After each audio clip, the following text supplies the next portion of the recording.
So here we are, the second of the 3 vehicle one-offs for LEGO Batman the video game, which this time is the water vehicles. I would say boats or watercrafts, but not every vehicle on this list are boats and or watercrafts. So water vehicles, it's probably a safe bet as an umbrella term for everything you're going to see today on this list.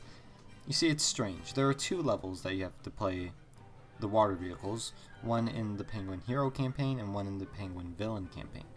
Land vehicles only had 1 level, yet there are 12 land vehicles to play as, and there's only 10 water vehicles. So even though you play 2 whole levels as water vehicles, there's still less water vehicles than land vehicles where you only play 1 level. It's a bit weird to me, but anyway, you all know the drill. I'll rank them all from worst to best, yada yada yada, let's go.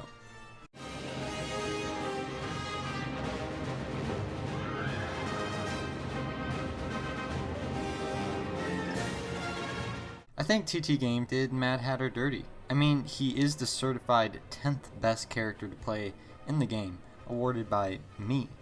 But there is no level where you get to play as Mad Hatter in the Joker Villain campaign. You only fight him in Ace Chemicals in the Joker Hero campaign and just completely pummel him. And you have to buy him in the store. So TT Game said, hey, let's give Mad Hatter some love in the vehicle levels. So here we are, the most useless water vehicle in the game. Mad Hatter's Steamboat. There are no means of attack. In fact, this is all you see me doing this footage is just float around while I get destroyed. This is also the only water vehicle in the game that can't attack. There are several kinds of abilities among the water vehicles, none of which Mad Hatter Steamboat possesses. So yeah, TT Games felt bad for excluding Mad Hatter in the Joker Villain campaign, so they make up for it by giving him the worst water vehicle to boot.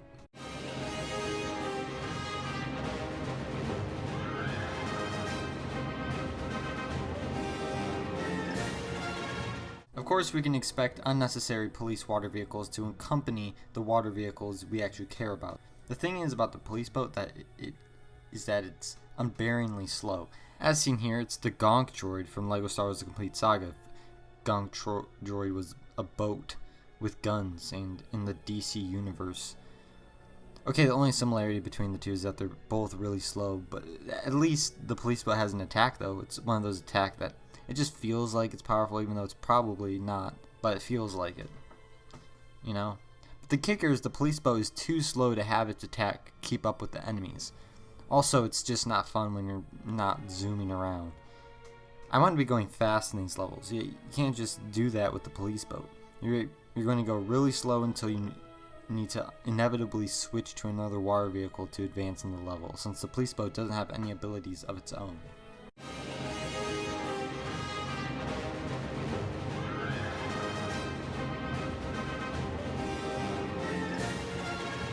Yes, Mr. Freeze not only has a cart that he drives around in during his Go-Gurt runs, but he has a special iceberg that he capsizes cruise ships with. Just imagine Mr. Freeze's cart, but instead it's floating on the water. That's Mr. Freeze's iceberg. It's the same gimmick. You shoot an enemy once with a freeze gun, the enemy gets caught in a cube of frozen water, otherwise known as ice, and it blows up once you shoot it again. There are no real special abilities though, just like Mr. Freeze's cart. But hey, it's different, unique, about everything I'd request for such a specific situation. I like to think that Mr. Freeze was the iceberg the Titanic hit. It makes so much more sense. And the captain of the Titanic wouldn't be seen as such a buffoon, whose name was Edward John Smith, the most Whitey McWhitester standard name of all time. But hey, have some history in your video about LEGO Batman.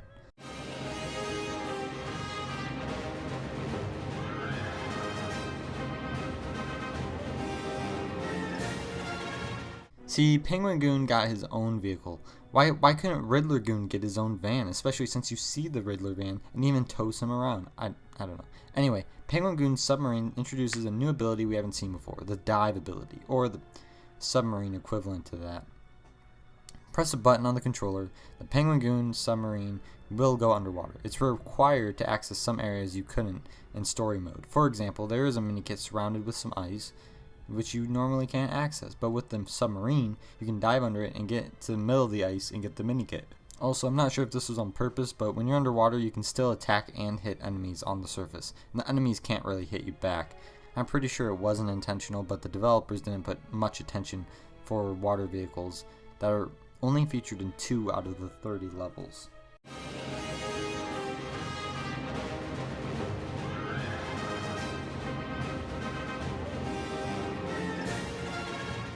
Yeah, there are a few submarines in this game, and I mean, it makes sense, in a way. If someone were to ask you to name 5 types of water vehicles off the top of your head, submarine will more likely than not be one of the 5, unless you've never heard of a submarine.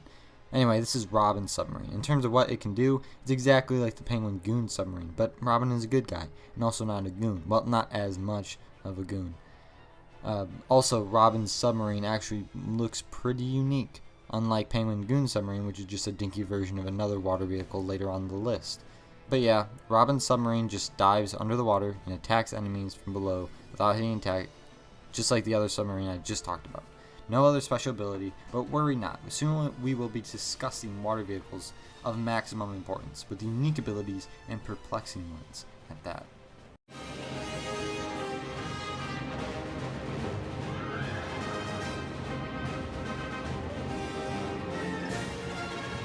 Perplexing, I say? Well, that's exactly what this is to me. I did not expect a police vehicle to be this high on the list, and by high I mean halfway through. So far they've garnered a reputation for being worthless in this game, but there's something about the police watercraft specifically that I think was an accident. In the water vehicle levels, there is toxic gunk in the water, much like the toxic gunk you see in the character levels. I can't believe I'm saying this, but the police watercraft has toxin immunity in this gunk. It's crazy to think about, I know. If anything, the police boat would be more likely to have toxin immunity because its pilot isn't exposed to the toxic gunk from a foot away. I want to think TT Games just forgot to program that the police watercraft would die in toxic gunk because they didn't pay much attention into a water vehicle they knew no one would play. Or the more boring scenario, they made the police watercraft immune to toxic gunk so that they can fight you in the giant toxic gunk pool in the villain water vehicle level. The police watercraft was a pain in the arse in that level for that reason. Anyway, I like to think that they just forgot to make it so they died in toxin because they didn't care enough for this fellow.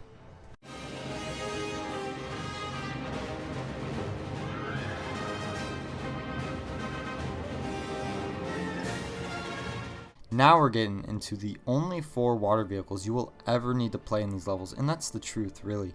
These last 4 vehicles together have everything you need to complete the levels and collect all the minikits. First of these 4 is Killer Croc's Swamp Rider.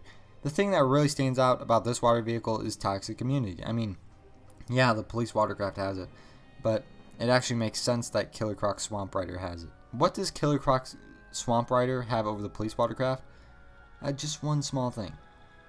There are ramps around both water vehicle levels that very few watercrafts can launch off of.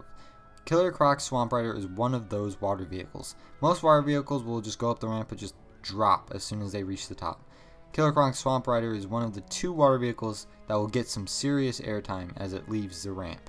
This is needed for mini kits mostly. There was one case where you need it to continue the level as well.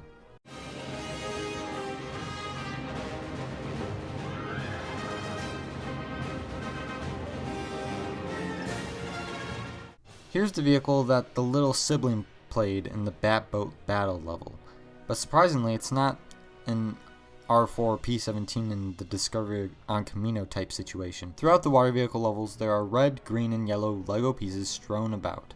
Usewater's watercraft and his little bird missiles, or whatever those are, can blow up the pieces.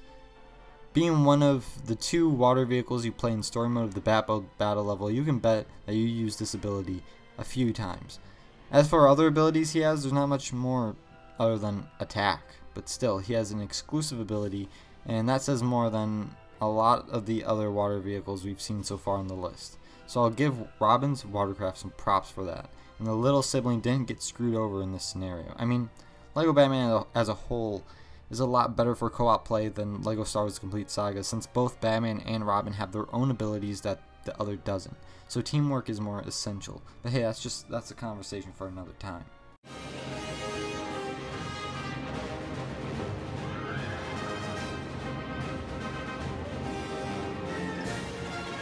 I bet plenty of people expected the Batboat to come out on top since the Batmobile came in at number 1 in the land vehicles video, but hey, consider this the upset.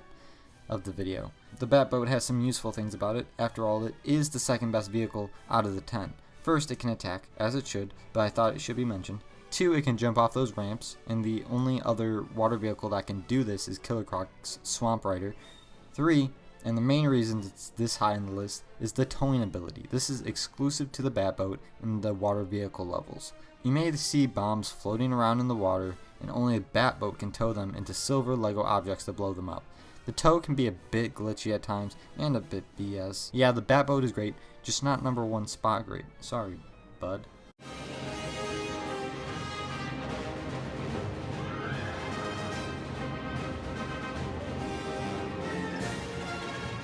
That's right, it's only fitting that the Penguin gets the top spot in his natural environment. Well, second most natural environment outside of ice. Anyway, let's discuss why Penguin Submarine is the best water vehicle to play. First, of course, in the attack, I have to mention I'm legally obligated. 2, it is a submarine after all, so you can dive underwater for extra studs and minikits, as well as take advantage of the shooting enemies without them shooting back glitch. Third, he has an exclusive ability to him. On walls, you may see purple squares, or dispensers. Well, as Penguin Submarine, you can approach these purple dispensers and receive up to 3 little penguin bombs. Really nice of Gotham to accommodate the Penguin in his efforts to take over Gotham with remote-controlled penguins, which is legitimately his plan in this game. Anyway, these penguin bombs are homing devices that lock onto turrets you need to take down.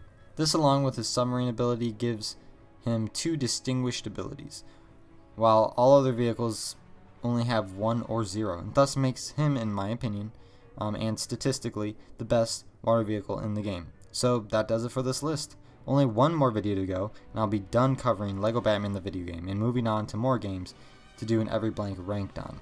As of now, there are 3 games I wish to cover, 2 of which will be one-offs, and 1 will be a whopping 13 parts by my count. So, I mean, that's a little ways off, so don't expect it soon, but anyway, adios my boys, and see you at the every air vehicle ranked video for Lego Batman.